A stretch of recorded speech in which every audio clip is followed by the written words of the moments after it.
I feel like a lot of times when it comes to this subject, people don't know what they don't know and don't even know what's possible, even if they did know it. So it's like, how do you help companies identify what kind of unstructured data should be the priority to start structuring, and then to give more ability to the leaders and teams to actually execute on? Like, how do you identify where to even begin?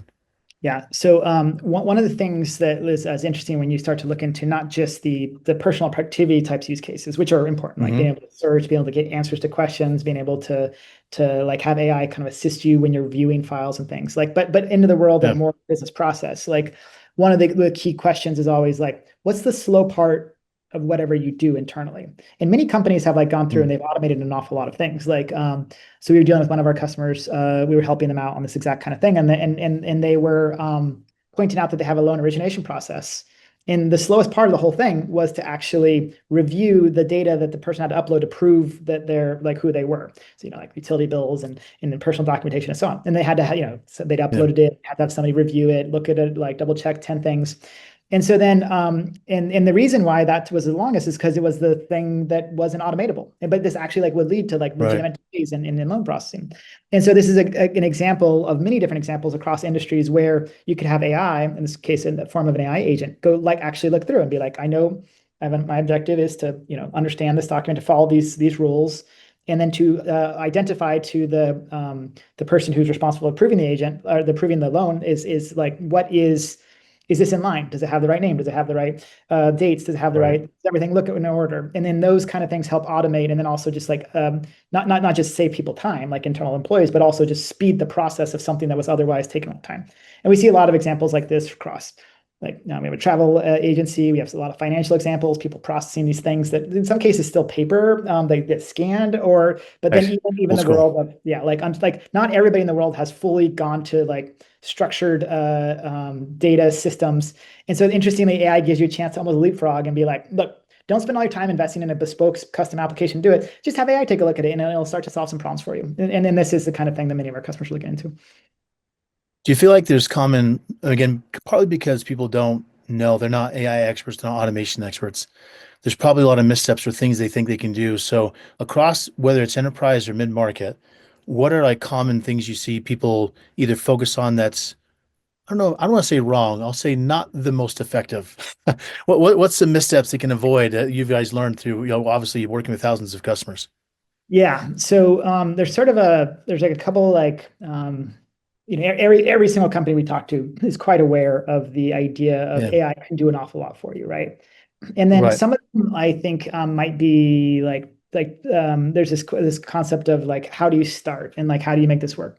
So let's say you have a Hmm. process that is like multi-step process, maybe like that loan origination or some other process. Like at some point somebody says, in order to make this truly recognize the value, I'm going to replace the whole thing.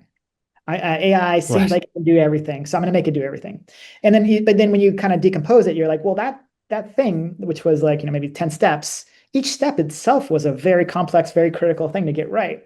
And so Hmm. rather than trying to automate everything across the board in the first shot, typically what we recommend and the things I've seen be more successful is like kind of like go down to the bottom of your sort of agentic or your internal process and then see like, Yeah. this part here is, if I can save this, then and maybe it's the most repeatable or the most automatable piece of it, then I can then build many of these and eventually start to orchestrate them overall. And actually what we've seen is, it was interesting, is that many of the things that people start on when they take this approach are the least Hmm. popular, slowest, most sort of onerous part of a process that nobody wants to do. Right. And then being able to Yeah. have AI agents do that, it's actually interesting because sometimes they can just do a better job simply because they, sometimes people don't like that part. Yeah. Do you feel when you see people rolling out strategies, and I have my own thoughts on this question, but I'm curious yours. You see like the Shopify CEO saying, "Hey, everyone needs to use AI. You got to justify Yeah. AI." So that's kind of more of a bottom-up force approach, and then the other side is kind of more a cross-enterprise motion that's top-down. Because you need more of a strategic multi-team look at something, which like Box sells for. Yeah. Where do you feel like the balance is between? Because I think it's good to have both. But how do you look at when do I empower the individual versus when do I need to look at more of a cross-organizational, larger scale? Yeah. I mean, there's an interesting dynamic, which is that like typically if you ask like a group of people and to say like, how many of you have used generative AI like ChatGPT or Gemini or any of them, like Yeah. everybody raised their hand, right? Like there's not a lot of people who are like, I've never been used this before. And then, Right. but if you ask them how many people have used it in the enterprise, like you get like scattered shot. And then if you ask why, it's like, well, it's not approved for security. Somebody's fears something. We haven't identified for sure the ROI on it or whatever. And so I think one of the key things that we've seen be successful is that when the leadership focuses not on trying to dictate the use case that matters the most, but rather on removing some of the barriers that then allow the people to use it the way that they use it in their internal lives. And so, Right. of course, you need security. Of course, you need to make sure that your data is protected. Of course, you need to make sure that you have the right systems in place and you're not doing irresponsible things. But then once you get that out of the way and you approve and you say, these are the kinds of platforms and the kind of capabilities that will allow, then what we've seen Mhm. is that many times the thing that maybe the higher level leaders thought were the most interesting or solve the biggest problems are actually different than what the people have found the uses for. Because who knows better how to help the workers be more productive and to do more for the customers than those people. And so then so Yeah. that to me there's the number one leadership rule would be to remove the barriers that prevent people from doing AI, and then to then encourage experimentation, sometimes also like a centrally managed big projects, especially across teams. Hmm. But often just like you get more out of letting people use it than you do from like trying to guess is what's the best use. When you, because security is usually one of the reasons why I hear people have a challenge with this, at least organizationally, because they don't roll out Gemini, whatever the tool might be, because of security concerns.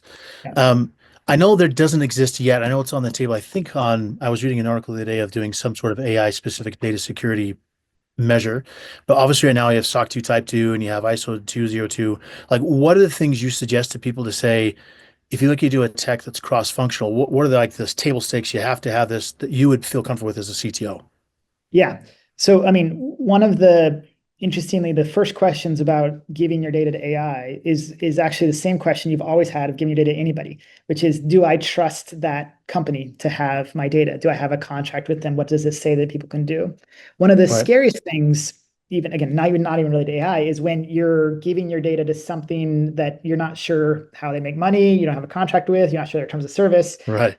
Then oftentimes what that means is that like part of the reason they're giving you a free service or that they're like providing this is that they're going to do things that maybe you're not comfortable with your data. And in the world of AI, this was always a concern. This is what makes kind of people like extra cautious is that like some Right. AI systems will go, I mean, they're open about it. It's like a little checkbox that says, if you don't check this box, like we're going to like learn about your data, right? And that's like one of the scariest things in the world is to think I have proprietary data. When my employees, ask a question online, they click thumbs up, this is Right. the answer, like what is my employee info and what is the risks associated with this financial thing or whatever. Like, this is a great answer. And then suddenly that turns into data that goes in a training run. And now a future model from whatever vendor actually has that data. So then that's very plausible Right. to do. Now, most enterprise providers of AI will like strictly say no. I'm like that's absolutely not going to happen. So like a box, we will Right. explain in great detail, both contractually and also technically, like why that doesn't happen. We have no interest in training on your data or letting anybody else do it. Our job is to facilitate the use of AI on your data. And so this is the kind of thought process that I think most people need to go through is to say, what do I need to do with my like how can I trust this company? And then of course at Box, this is just what we do. We store your data, we upload, download it, we let you collaborate on it and all these things. And so it's not a Right. long leap of logic to say, and I can do AI on it, and we'll tell you all about how we do AI securely. But in general, make sure you trust your vendors and make sure that you have and they have AI terms and principles you agree with. Make sure that you're sure about how they log and maintain your data, and make sure that you have control to be able to turn off and on things. In some cases, if you have preferences for models, switch those and so on. So those are kind of the major Yeah. areas of how to do AI trust.